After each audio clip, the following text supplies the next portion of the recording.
Behind every product you buy at Clicks, there is a story of hope. You are supporting the dream of a courageous Duchess who not only empowers herself, but her family, her community, and society. Clicks is proud to partner with Conscious LeadHERS to put the spotlight on remarkable stories of resilience and innovation behind women-led suppliers. So today, I'm interviewing the phenomenal Gail Mabalane. How are you? I'm so excited. Oh my goodness. I'm good. Thank you so much for having me. I must tell you, the moment I met you, it was just this beautiful, fierce, soft energy I got from you. You are just such a beautiful soul. Oh, thank you so much. And not to mention the radiance and everything that comes along. Oh, thank you. Thank you. I did not wake up like this. There is some Listen. makeup and a lot of work.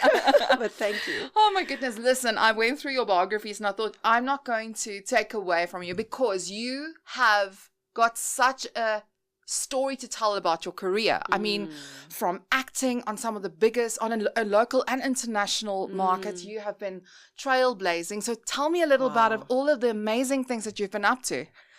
Yeah, it's been a roller coaster ride. I mean, I started off in the industry as an Idols contestant. I mean, apart from the other stuff that I did previous to that, and then made it to the top 10 and then eventually, got cast in a lead role on a show called The Wild on Mnet.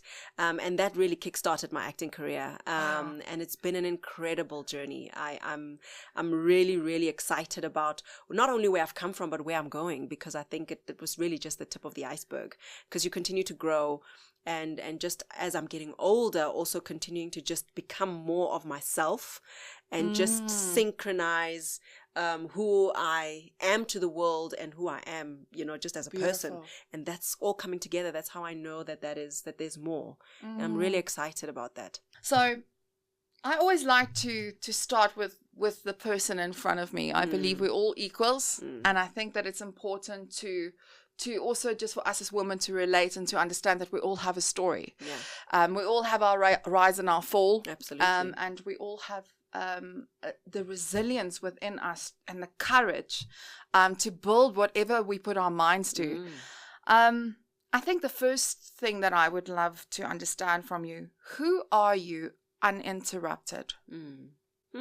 It's such a deep question because I'm a mom as well, so when you're a mom, you're constantly interrupted, which is a beautiful thing as well.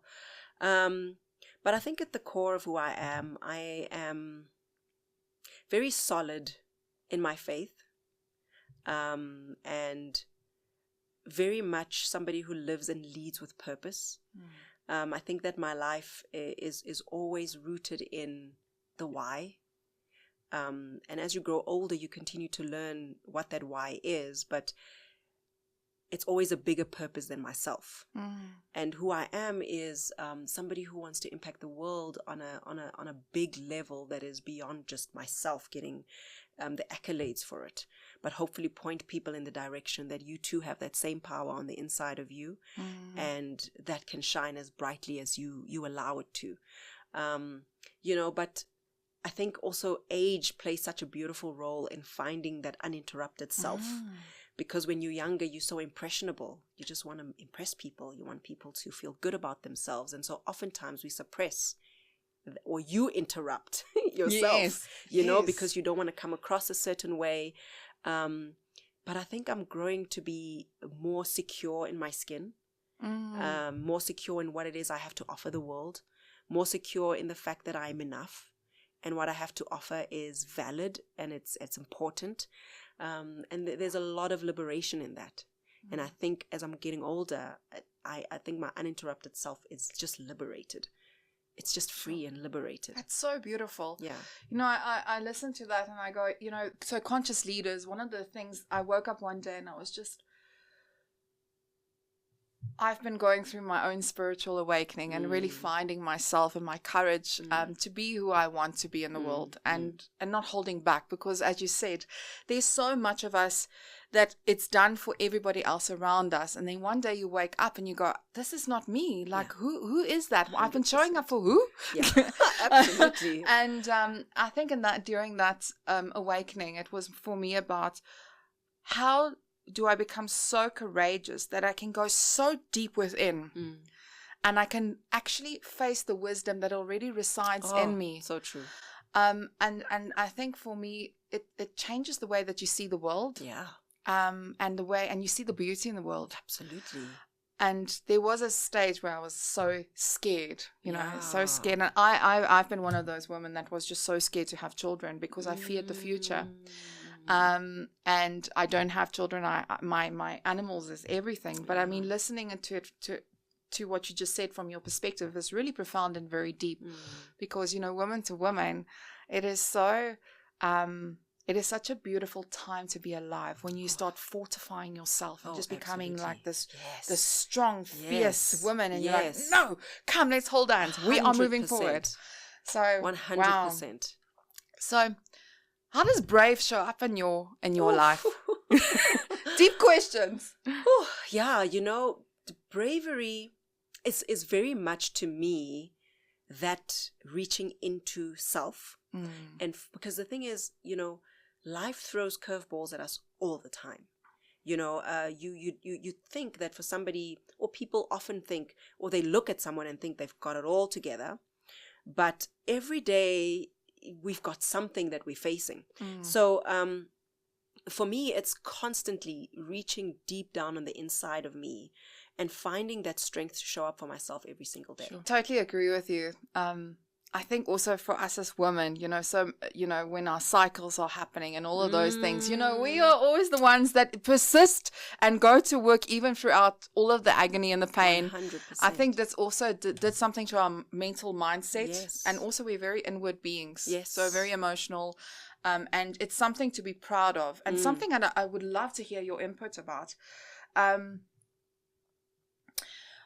I was sitting somewhere at a conference where a lady was talking about the trauma of soft skills and, being raised, being told to fit into the soft jobs, or, you shouldn't be aiming or have ambition for a boardroom. You should have the ambition to be a nurse or to be a teacher. And I think for me that was quite profound, because I never thought about it that way, and how women are now going into the world and they want to take up space. They want to do it. But how do we maintain our femininity whilst we added that we don't show up as men, because we have this trauma around soft skills, because the world needs it right now, and we don't really need to relearn it. No. It's something there. We just need to take the layers off. Yes. Look, I mean, I think in my daily showing up as a person, we constantly faced with, especially, let me say, as a woman, you're constantly putting yourself or finding yourself in situations that are male driven or male dominated. Simple example, I need to take my car for a service. I get there. Oh, my car needs A, B, C, D. Predominantly, it's male dominated.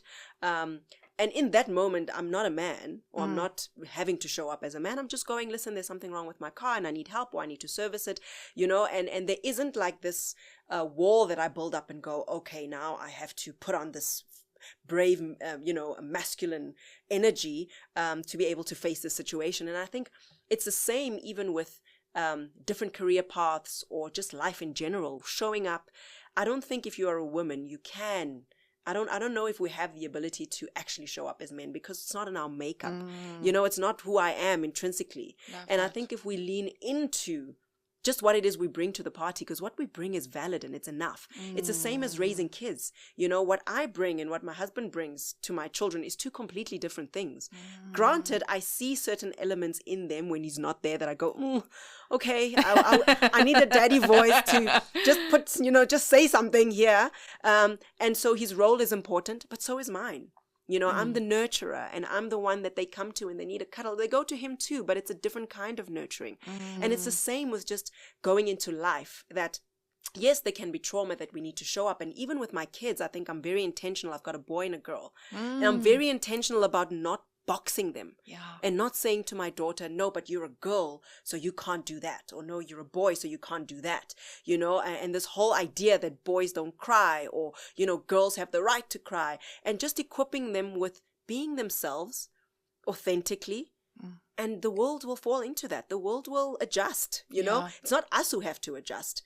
you know. And I think oftentimes when we're raising our kids, we try and put them in this box to say, okay, so, you know, you must, you know, you're a girl, so you must dress in pretty pink. And I grew up as a tomboy, you know, I still am, you know, I'm always in sneakers. I'm wearing sneakers now, you know, so I'm always in sneakers. And to be unapologetic about it and not feel that it takes away anything from my womanhood, you know, and even walking into a room and being bold and being brave, even as a businesswoman, and saying, this is what I want. And if it doesn't work, it's okay, but I don't have to adjust who I am, because the world needs what I have to offer. The world needs it. Everybody brings something to the table. That is so profound, so lioness. Love it. I was watching Sage Robbins last night, and she said something so profound. So Tony Robbins and her had a baby girl 3 years ago, and I think he's in his 60s. Like, it's a, you know, it's a thing. It's a thing. And she said something so profound. She said, when she was pregnant, her only thoughts was, oh my word, how is this child going to fit into our lives? Like, it's so busy. There's so much going on. She's not going to fit in. And the moment she was born, it's almost like the whole universe got rearranged so organically and so naturally, and how she's part of their lives and travels with them, and how everything just worked out. Yeah. And I think that to me was just, wow, I've never thought about it that way. Just lean in. Just lean in. And I think, you know, fear is our biggest limitation, because it's these things that we make up in our minds about what could go wrong and what could happen, and we haven't even reached that, and you disqualify yourself based upon something in the future that might never happen. It probably won't happen, you know. And even with having my kids, I think them fitting into our lives so organically is so profound, because even when I remember when I was pregnant with my second, I was so stressed, because I was like, oh, you know, I don't think I can love two of them the same way. It's impossible, you know. And I felt so guilty, because my daughter would ask, are you still gonna love me? You know, like, she was like 2.5, and I thought to myself, how am I gonna split myself between these two people equally? You know. And it is amazing, when the second one arrived, it was just organic. Wow. And we are created to be that. We are created to be able to have that on the inside of us. It comes so naturally, you know. And if you don't lean in and you want to sort of like manage, you know, this micromanage something that happens so organically, I think you just set yourself up for even more failure, you know. So it's been an incredible thing to also just watch them evolve, and me evolve as a person, because you think kids come into the world for you to teach them, but they're actually coming to teach us a whole lot about ourselves. Listen, I tell you, and if you don't have children, I'm telling you, those lessons come in a different way. They come in a different way. Listen, I mean, even with your animals, I mean, it's the same, right? Yeah. They come to teach you so much about yourself. Absolutely. It is the world, you know, you'll find a way to learn. Exactly. Yeah. Lessons got to be learned. Yes. What I want to talk to you about is sisterhood. And how important sisterhood is in your life. And what do you expect of a sisterhood? I don't know if I would survive without a sisterhood. It plays such a vital role in my life. I have incredible women around me. I grew up with a mom who's pretty solid. You know, I mean, she passed away 17 years ago, but she was solid. And she had a sisterhood. And then I've got a younger sister who's 4 years younger than me. And I've had an older brother who passed away. So my sister and I, my dad passed away. So my sister and I, it's the two of us left from our family. And we have an incredible bond. And I don't know what I would do without her. And then I've got this, you know, this sea of, and it's not a lot of friends. I don't have a lot of women holding me up. But the ones that do are solid. And it means the world to me. I mean, I have situations in my life where I just can't.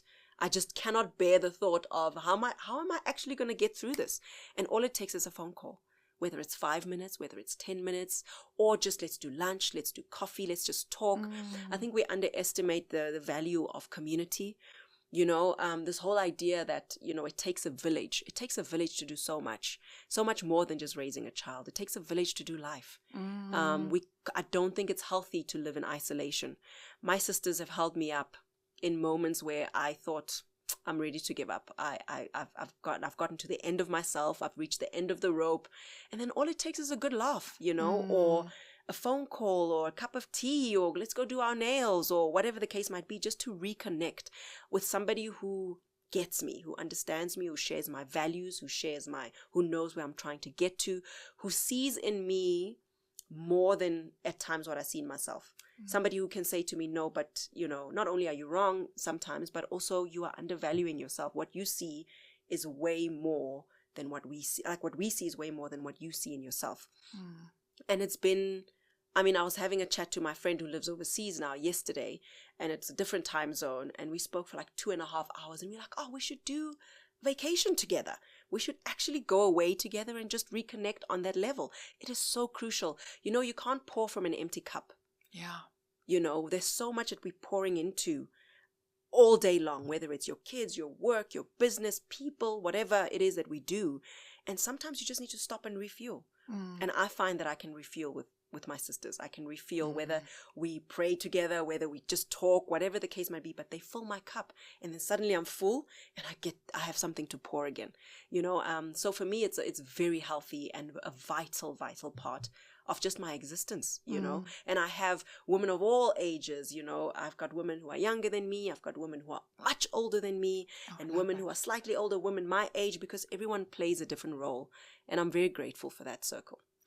It makes me so happy to hear what you say, because I think one thing that I've learned out of sisterhood is the importance of how our brave shows up differently in our lives all the time. Yeah. And sometimes when somebody else is more courageous at that moment, you can almost pull from it and say, okay, I don't have it right now, but you're inspiring me so much. True.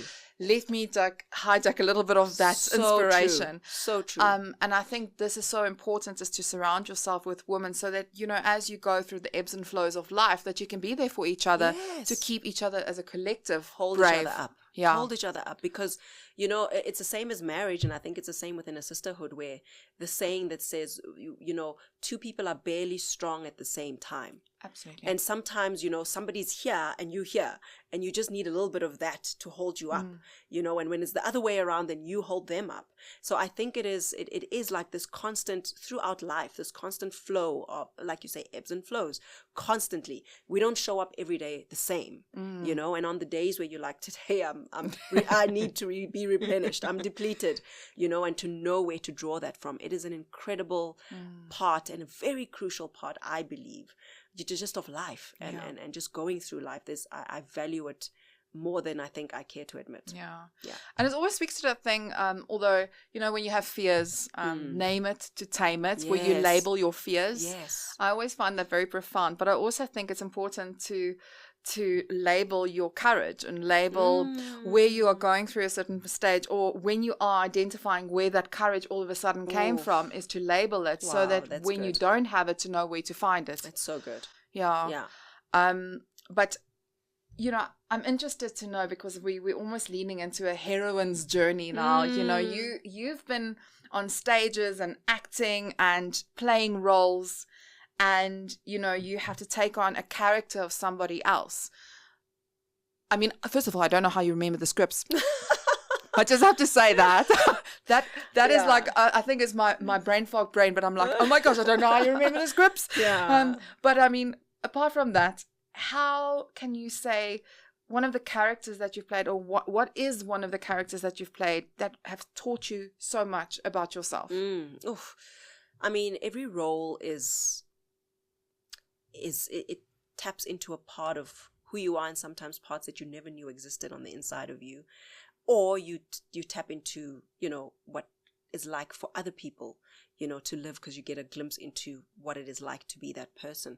But for me, it would have to be the latest character that I played on Netflix, a show called Unseen, and the character's name is Zenzi, and oh my goodness, Zenzi threw me into, I think, the deepest, darkest pit, emotionally. Yeah. It was extremely, I think, the most challenging but the most rewarding character that I've ever played. Here's this woman who's a cleaner, and is unseen, really, because that's pretty much how it is like for people who are sort of in certain industries, you know, how we look at them, whether we see them, we don't see them, whether they even exist, you know, within our homes, when they come and do certain things for us. And here's this unseen woman, and she goes on this journey to try and find her husband, and has to draw from the inside of herself the resilience and the strength to fight for her family, and to fight for her husband, her son, her life, you know, to fight for herself. And I think it was an emotional character. I needed a lot of therapy after playing that role. Yeah. And I carried a lot of the tension in my body, so I also needed a lot of physio. But it really taught me that everything we have is on the inside of us. Every single thing. And we don't often know it because the fear is so overwhelming, or the trauma can be overwhelming. But everything that we need to draw from is on the inside of us. And that role, I shot it in Cape Town. I was away from my family for 4 months. And I was also not 100% healthy. There was just, I don't even know what was happening. It was just a weird season. And so even within the character, but also within my own self, I needed to tap within me to be able to bring this character to life. And it just shows me that, you know, do it afraid. You know, I love that. Do it afraid. Do it scared. Do it not knowing what's coming. Just go and do it. Just do it. I think we always wait for the opportune moment for things to show up, for things to happen. When this lines up, when this aligns, then it's time. Do it afraid, you know. And for me, that pretty much that season, that's what it sums up.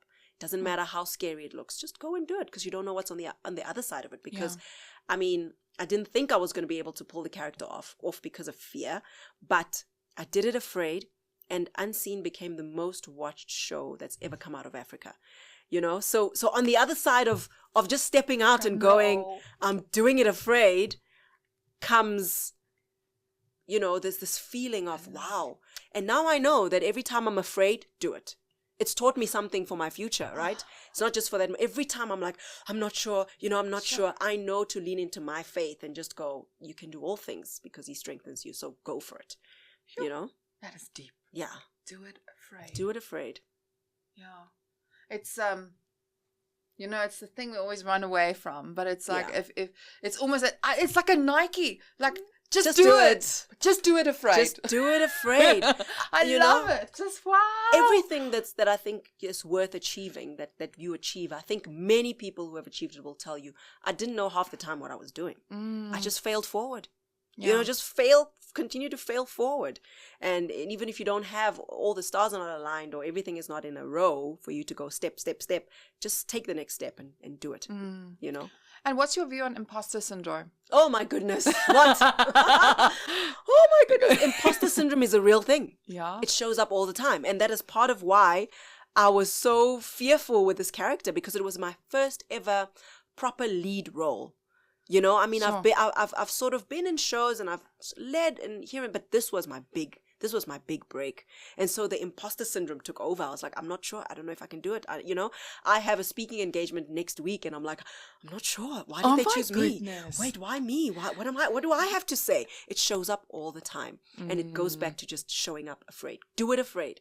Because if I'm going to succumb to the insecurity, which is also something that I battled with and continue to battle with, you know, just feeling like I'm not sure of myself. But I think the importance is to find your identity in something that's bigger than you, because if you find your identity in yourself, then the chances are you will fail continuously, because we all make mistakes and we all fall sometimes and we all have moments where we don't feel 100% ourselves. And if I have to depend on that to keep me from showing up, then I won't show up. But if I depend on something that's bigger than me, you know, I can go, I'm not going to do it in my own strength. Yeah. You know, so I don't have to worry. All I need to do is show up and depend on a power that's bigger than me. You know, you touch on something so important, because this conversation, I'm sure in your sisterhood, it's also identity. Identity is all we talk about all the time. Yes. And what's really interesting to me is also this identity crisis that we face. Oh, yeah. And I also think that it ties into not listening to your heart. It's every decision is all the head decisions that you're making. Yes. Because I think if you make more decisions from the heart. Yeah. And I mean, this is just my own theory. But if you make more decisions from your heart, perhaps you wouldn't have an identity crisis. Of course. Sure. And I think that so many times we put everybody ahead of us, and we do it out of love. But I think if we also recognize that we need to love ourselves and make a lot of decisions, sometimes if your heart tells you it's not the right thing to do, it's not the right thing to do. But if your head tells you it's the right thing to do, that's where the errors come, and you're learning all the lessons that you really could avoid. Yeah, you could avoid it. Yeah, because oftentimes the heart gives you the motive. The heart tells you the why. You know, in your head, you doing it for the sake of doing it, whether it is because everybody else is doing it or you want to look cool or whatever the case might be. But when you go into your heart and there's a still small voice that speaks to you, you can literally understand that the motive behind it. And when there's motive, that's why I said everything comes back to the why. Yes. It all comes back to, why am I doing this? You know, am I doing it to fit in? Am I doing it because it's the in thing? I mean, social media has played a big role in our identity crisis because we've got this pressure to post. You know, I used to be like, oh my gosh, I haven't posted in a week. Oh my goodness. Now I'm just like, I'll post when I have something to say. And when I don't have anything to say, I'm not posting. Otherwise, I'm manufacturing something that is not really what's in my heart. I'm making it up for the sake of just being present on social media.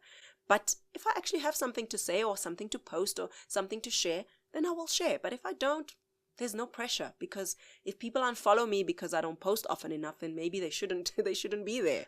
Totally. You know? So the identity crisis, I think, has also been contributed in a big way by social media, and this desire for us to fit in, desire to be liked, desire to grow our social media numbers or whatever the case might be. And then we lose our authenticity in that, because then you end up just doing what everyone else is doing, and you're not really staying true to what's happening on the inside, you know?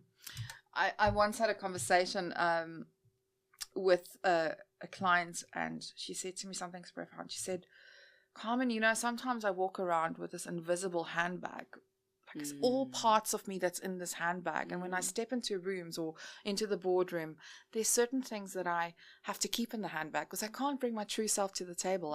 I have to bring out what's suitable for those around the table. And, you know, it really made me so sad that those spaces are still not created where we can show up who we are. And especially if you do the work and you are that healed person and, you know, you go deep to go bold outside, you know. I find it still very strange that a lot of women are prohibited to bring their authenticity. And I was, I'm busy with a research study, and one of the ladies said something so profound. We are still being told we are too emotional. Like what is that all about? Like the disconnect. And I think it's a beauty of us is being so emotional, and it's what connects us to the world, and we feel things. The world needs it. It needs it right now. The world needs it. I mean, I don't believe that, you know, God would have put it there in us if it wasn't a tool for us that we can use. It's not just there for the sake of being there. It's there for purpose. And I think I see it even in within my household, right? Like I said, my husband has a different perspective of things than I do, you know, and in raising our kids, both are vitally important. It's important for me to bring my emotions to the table because there's something that needs to be, whatever the case might be, it's needed in whatever moment. And so I see it even with businesses, you know, people who run businesses where maybe there aren't any women. You can tell there's something missing, you know. It feels very sterile. Yeah, there's like, no, man, where's the heart in all of this? You know, you can literally feel it. You can sense it, and you can see how they show up to the world. You can see how the business presents itself to the world. So it's a crucial thing. And I think and maybe it is an age thing. I don't know. I'm turning 40 this year, so I'm bringing it up so much. You should. You're going to the fourth floor. Going to the fourth floor.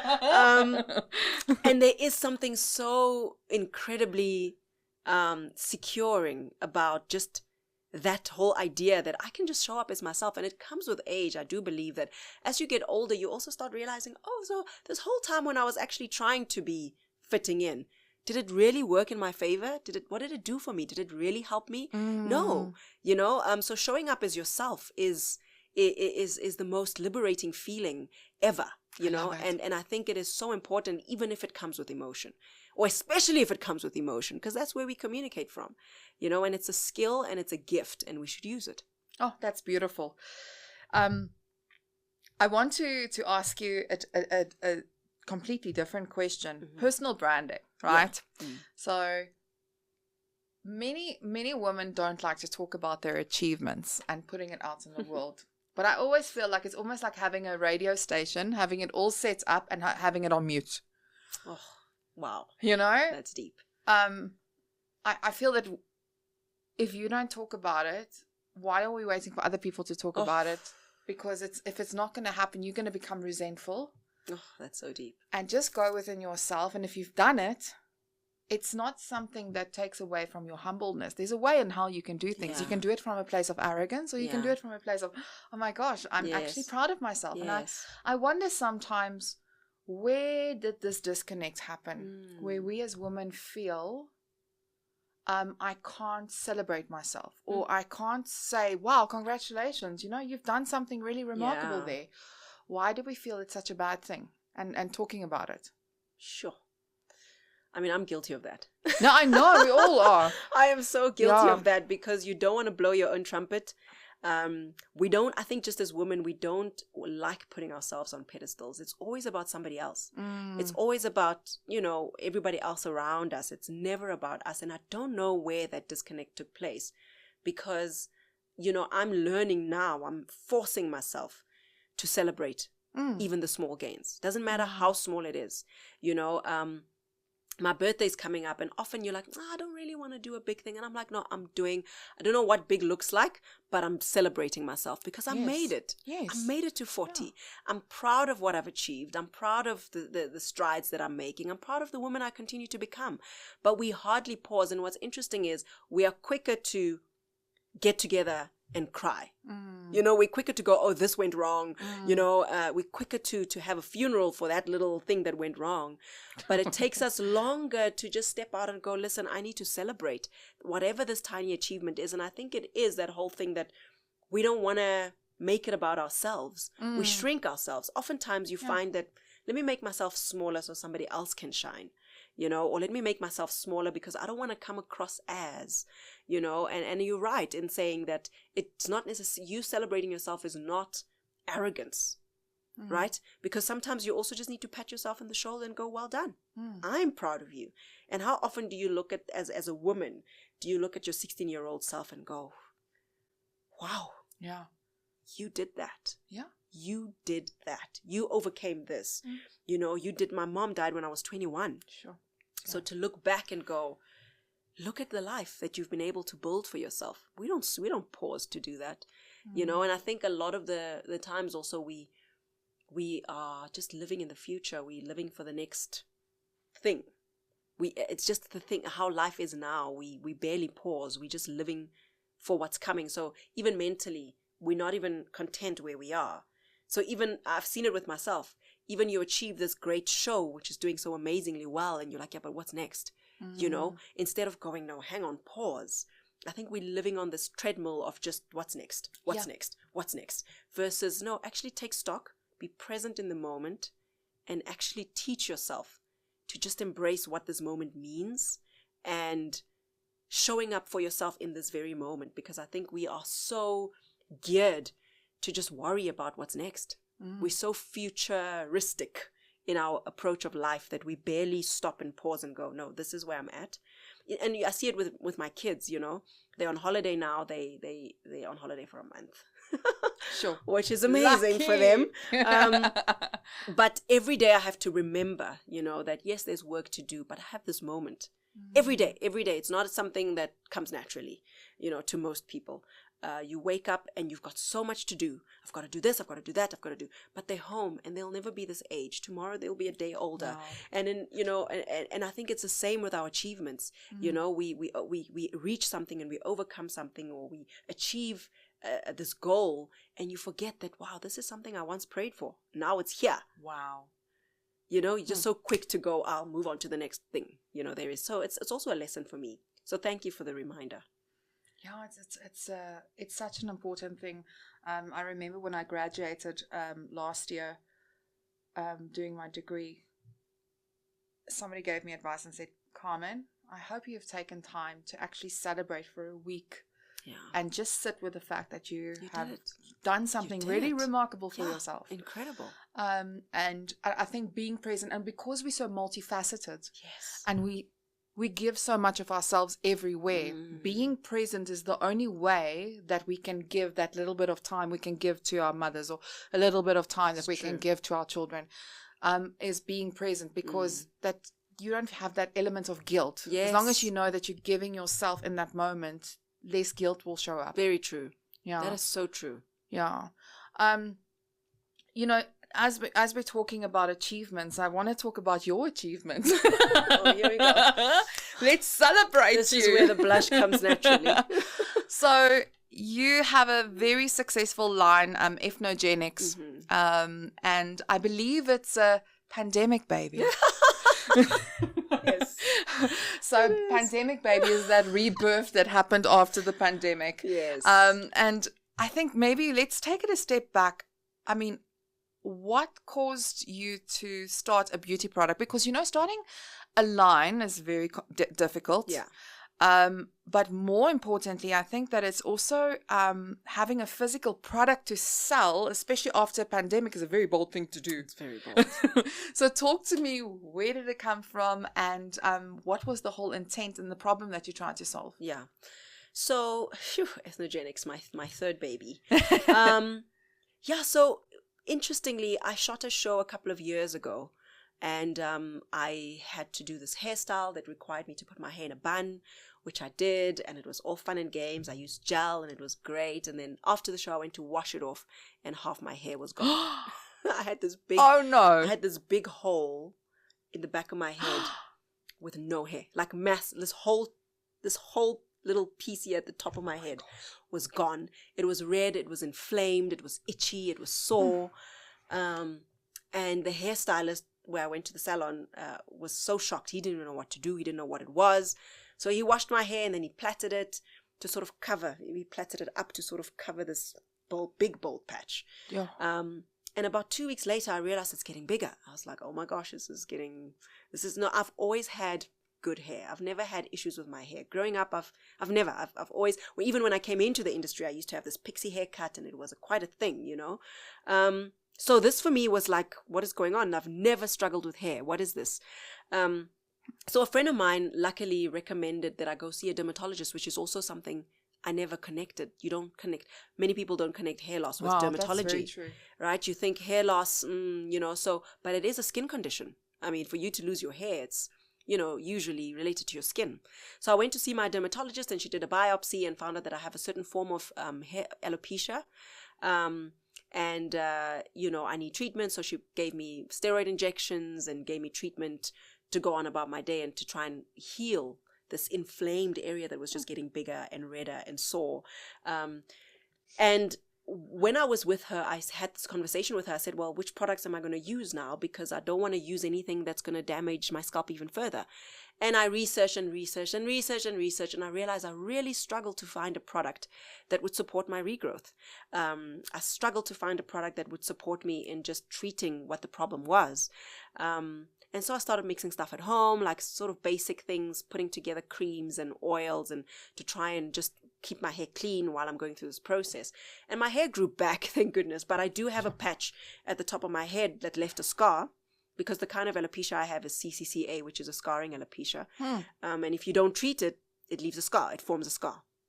And hair can't grow through a scar. So I have a little patch at the back of my head where my hair doesn't grow. And from time to time, if I'm doing stuff like this, braids and pulling, my dermatologist, hope you're not watching, then, it can get inflamed again. Then I need to go back and get treatment. And sometimes she gives me a topical cream to apply or whatever. So that then put me on this journey to try and find a product or create one that works for my regrowth. And I started, in obviously COVID, we were home, we were like stuck at home and, stuff to do. Let's mix, let's research. And I realized that I actually was able to come up with something that was able to assist in my regrowth process. And so I spoke to my dermatologist about it, and she's like, yeah, we actually do need a product like this.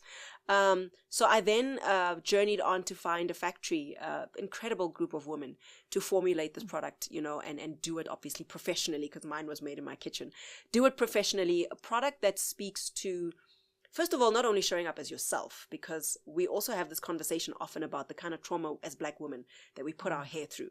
it's a real thing. You know, there's a lot that happens. And I think what happened with me is I shared my hair loss. I posted a picture of my head completely bald because I had to shave everything off. And I posted a picture and I shared my story, and I just had this flood of women go, hang on, this is happening to me. Wait, this is happening. I have the problem. I have that problem. And we're all hiding behind wigs and dukes and all these kind of things, you know, that we don't speak about. And it became a real thing for me because suddenly there was purpose behind it.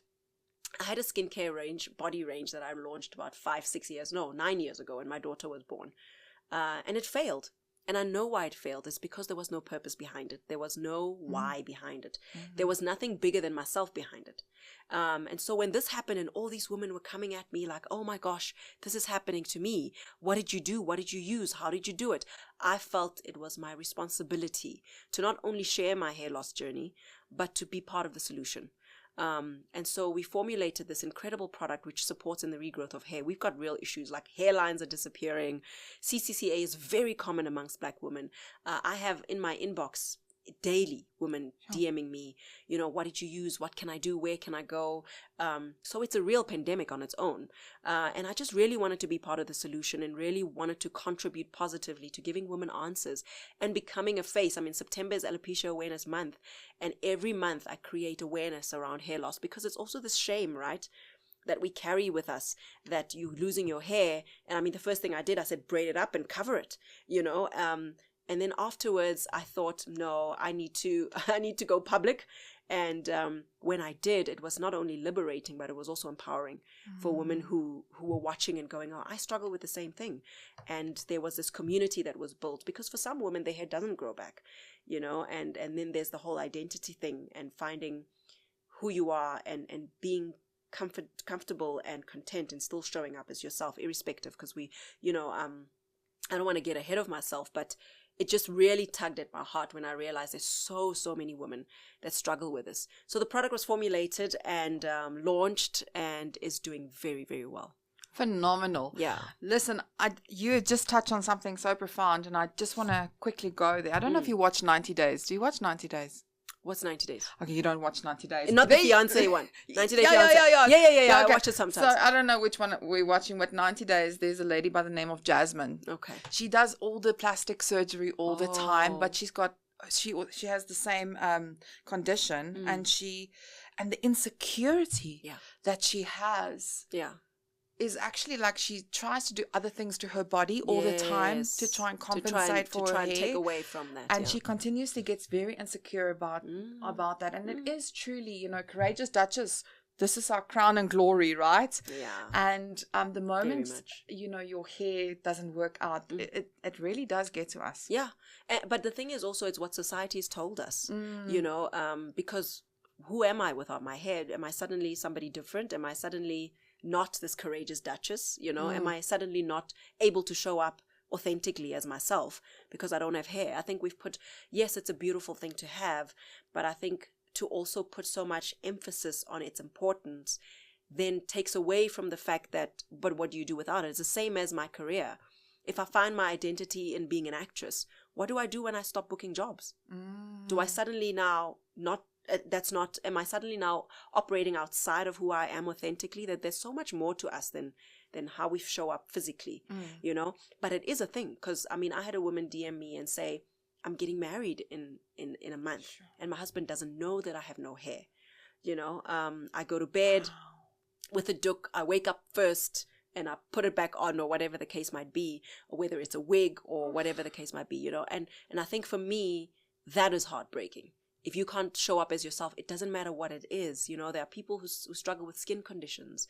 There are people who struggle with other kind of physical stuff that they have to wear because they can't hide it.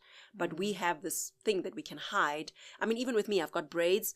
And I did the braids because I did a shoot for my product. That's why I did my braids. I stay away from them.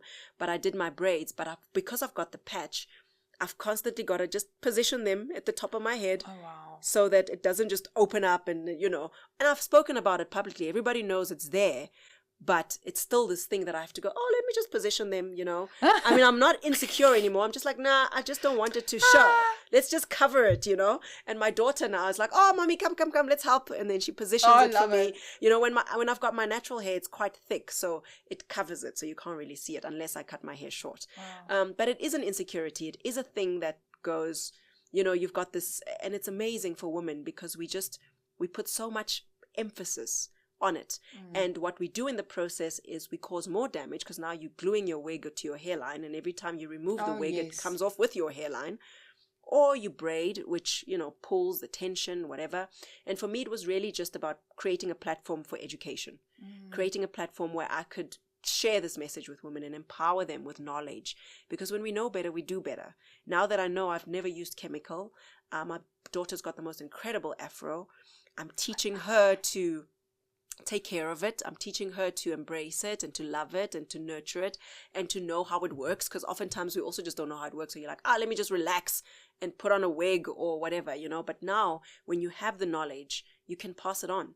And I think we'll see a generation of younger kids coming up and going, I can wear my crown with pride, and I don't have to alter myself. And there's nothing wrong with wigs. I've got wigs, and it's great to be able to change up, your look from time to time, but have the knowledge to know what it does to your scalp. Because if your scalp's not breathing, and we've also got this thing where we put a lot of oil and, basing our scalps, and your scalp's just screaming for some fresh air, and clogging the pores. And there's so much information out there. And I think my responsibility is to share it to the best of my ability. My question to you is, everybody's talking a lot about perimenopause. I'm going through perimenopause. My body has changed a lot. Actually, my hair about I would say a year and a half ago, I lost so much of my hair. My hair was like long. Wow. I had to cut it because I started losing hair. And the reason I'm asking you this question is because something is changing in our bodies as well, which amplifies everything that's wrong in your body. Absolutely. So if you have this condition, when you start going through perimenopause, it is going to get amplified. And that I've learned from seeing the various doctors. So have you experienced some women going through menopause also using your products, etc.? Do you have any stories for us? So what's been incredible is it's been such a range of women, because everything from breastfeeding to pregnancy and stress and anxiety and menopause, all these things contribute to the quality of our hair, which is why it was important for me to do the vitamin. They've got a hair vitamin which is really, really selling very well. It's one of our biggest sellers, just to supplement whatever it is our bodies are losing, because also with menopause there's just so much that happens in our bodies that just gets reconfigurated. Suddenly you're losing bone mass, you're doing this is happening. And so to the best of our ability, trying to replenish whatever it is that the body is losing or the body's not able to manufacture by itself, we try and do that. So we've had incredible stories of women who are going through menopause using particularly the vitamin, the hair growth supplement. We've also got a stimulating scalp lotion which goes directly onto the scalp that you massage in. And obviously I would always recommend, and I say this every time I have an opportunity to speak, is always get it properly diagnosed, because there's different kinds of alopecia that you can't really, I can't diagnose somebody over online, or with a phone call. It's always, I can look at it and say, oh, this looks like something I have, but please consult a dermatologist, get it properly diagnosed, because there might be other factors. There's people struggling with lupus and, certain medical conditions, where they experience all these kind of things. And you have to, this is a hair product. There's nothing in it that would clash with any sort of medication, but it's always helpful to know, oh, my scalp is inflamed, so I need to get, treatment for the inflammation so that I can bring the inflammation down and then create a healthy scalp environment for my hair to grow. So menopause is a big one. And I think even for me, as I'm going into my fourth floor, I've started doing even more research, because I want to make sure that I'm equipped to know, to expect it, but also to know what it is that I can do to minimize it, but it's a real thing. Why do we have to go through all these things as women? Seriously, it is insane. I'm like, oh my gosh, the amount of hair product that I have to use, but at least my hair is your hair is gorgeous. A bit stronger. No, it's beautiful.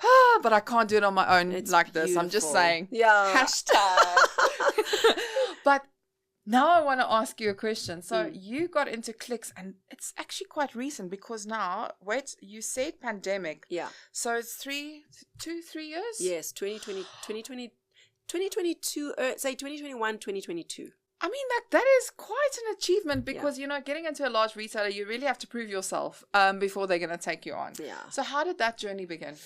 So when I first started, like I said, my body care range, I did it all on my own, and I was also stupidly put in a lot of my own money into it, and lost a lot of money. And as much as I say it failed, it really was school fees. You do it and you're like, oh, I'm not doing that again.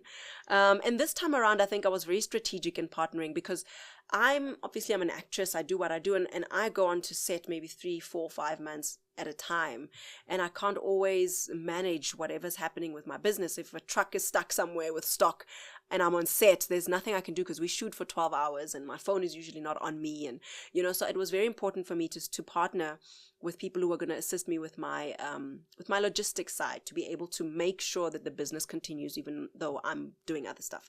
But I had the opportunity to come in front of Clicks and have basically pitch this idea to and I've pitched even my body care range, and that didn't go anywhere. But I think the reason why Clicks was so excited about this partnership or bringing this product onto their shelves is because of the why. And I think if you're able to, somebody, I can't remember who it was, the quote, it says that if you're on fire, people will come and watch you burn. They will. If you're on fire for something, people will come and watch you burn. And I think I had such a fire and passion for this hair loss and just the women that I've been connecting with and really just wanting to be part of a solution and pleading to be part of the answer, to create a platform where women can authentically speak about these things. Because, we like I said earlier, it's such a shame that people find shame in hair loss. It's this thing that we hide and cover up, and we think it's something we did wrong, and you just feel like the small little person. I remember what I felt when my hair fell out. You feel so small, and you think everyone's looking at it. You think, oh my gosh, even when I'm standing in the queue, you think the person standing behind you is looking right at your head and going, geez, okay, that looks weird.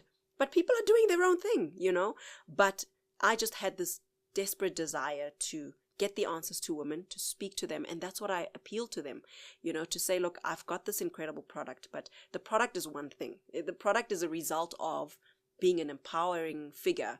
I have the ability to influence because I've got people who watch me and know me and follow me, and I want to use it for a purpose beyond myself. I don't just want to make it about me being famous, but can I actually use that to empower somebody? And I think in that meeting, I think that's what they were drawn to, the why. Why am I doing this? And it was bigger than me. And I think that'll always speak volumes. That is very profound. So I just want to put a pin in this one because it is so important to realize, and I always, with the conscious leaders and with the ladies, I always tell them, you're building a personal brand, not from a place of ego. You're building it so you can get into the rooms where you want to bring the change. Absolutely. Right? 100%. That is how you need to think about 100%. Think about why you're doing certain things. Every single thing needs to have that why and how you are 100%. Doing it and knowing what the outcome needs to be. Imagine being famous for the sake of being famous. I mean, imagine having influence and just sitting with it. I think all of us, we have to sit for a moment and go, hang on, it's always been bigger than myself. I don't think our platforms are given for self-fulfillment. Yeah, I mean, it's work for me, but there's a greater purpose that's beyond myself. And I think I constantly strive to find what that is, and it is constantly evolving. But there's definitely, for me at that moment, it was the first thing I thought when I lost my hair. I was like, I need to share this. And I was completely blown away by the amount of women that are struggling with the same thing. I mean, I was sharing it firstly because I didn't want to get to a salon and people go, oh, did you see? I was like, I was sharing it because I wanted to be the first one to go, yes, it happened to me. That was one of the main reasons. But when I got the feedback, I was like, what? So it's not just me? So can we start then having this dialogue? Can we talk about it? How can we empower each other? How can we share information? And how can we tell each other that we're still enough? You're still okay. You're still enough. Because there's some alopecia, some forms where it just will never grow back. Sure. And how do you then say we still see you and you're still enough? Yeah. I am not my hair, I am not the length of it. I'm not the thickness of it. Yeah, it's nice to be able to have it, but it doesn't define who I am, and I think for me, I still am just very passionate about that narrative. Yeah. And what I love about this, the previous interview that we did was with Rela Bohile, and what I loved about what she was talking about, she had a car accident, 150 stitches in her face, 1 month in ICU. Crazy. And that must be such a profound paradigm shift in your life, because the whole world tells you to validate what you look on the outside. Exactly. But it really is all about finding what it makes me so special, and how she managed to find her way. And she also created a product from her crisis, and it's doing so well. And I truly believe, like, if you understand your why, but also if you're creating it from a problem that many other people are going benefit through, from, yes, but the messaging is right. Absolutely. I think the messaging for me is, it's not just like buy. No, this is a product that you need, for your journey, that can help you, and we'll hold your hand, because people are buying into hope. Yes, they're buying into hope, and they're buying into something. It's not just a product. It's like they take it and they pick it up, and they are hopeful that it's going to impact their lives positively. I had a product, like I said, that it was there, but people didn't buy it because it was mine. Like, oh, she's on TV, let's buy her product. No, now they're buying it because there's purpose behind it. They want an answer from it, and they're hopeful that it's going to impact their journey. And I keep in touch with every single woman. When they DM me, keep me posted, send me pictures. How's it going? Did you go to see the dermatologist? What did she put you on? It's such a personal walk that I have with many of these women, and it's so rewarding. It makes my journey so worthwhile, because I didn't just lose hair for the sake of losing it, but there's actually purpose that's come from it. That there's a message from the mess.